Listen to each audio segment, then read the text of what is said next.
in Fear Below, how did you make them underwater? Like Uh, without them drowning?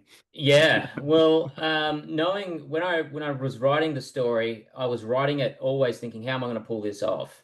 Because when you make a movie with water, you are inviting, and anyone who's ever studied James Cameron's The Abyss or Jaws Hmm. or Waterworld or Hard Rain, they all any movie that you when you start dealing with water, you are in for a hell of a time and you are in for a huge expense. And I knew this would never be a big budget movie ever.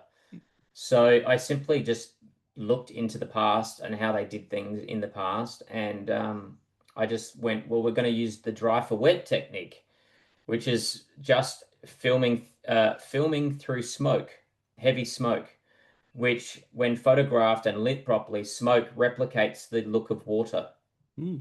of being underwater, behaves in very much the same way photographically. So that this technique has been used since forever. It's an old, very old technique.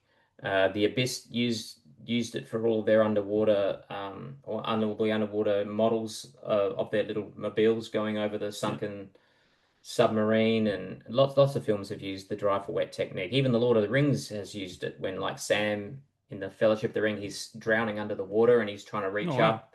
That was all shot dry for wet. And they just add the bubbles and everything Yeah. afterwards. Wow.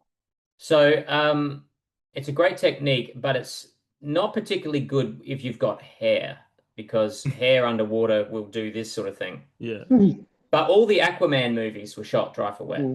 Yeah. And yep, and Wow. when Yeah. anytime they're underwater, they just digitally made their Yeah. hair do that. But because I was going to have guys in big diving suits and they Yeah. didn't need to swim, they would be walking Yeah. on the bottom. It was perfect. So Yeah. all we did was we built a stage. We got a stage, and we dressed it up to look like a riverbed with dirt and fallen trees. And then we just sort of gave the actors we just gave them a little bit of training on how to walk, to make it look like they're wearing very, very heavy suits. Yeah. And then we filmed it at about 30, somewhere between, depending on what the action was, we filmed it between 28 frames and 34 frames a second, which is much faster. So when we played it back, they appeared Looks in slower. slow Yeah. motion, which looked like that they were dealing with the pressure of water, and moving their hands through water took a bit more time and so on, as water is. And and that way we could film all our underwater scenes essentially in a Smoky Down soundstage, and we could churn out scenes with no danger. There was no one had to wear oxygen. There was no divers. There was no safety because there was nothing. So we got through a lot of filming that Hmm. way very, very easily, and then we simply added the bubbles coming out of their helmets. We simply added them in post-production, and added a bit of water sediment floating and things like that just to complete the illusion. And then once you slap the sound on top, no one knows the difference. You fooled me. It's a great technique. And I even don't think that we did it Yeah. as good as we could have done it. But we were under a lot of time pressure on that film. So we didn't even get to play with it to the extent that we knew we could. We could have made it look even more convincing, if we simply had more time.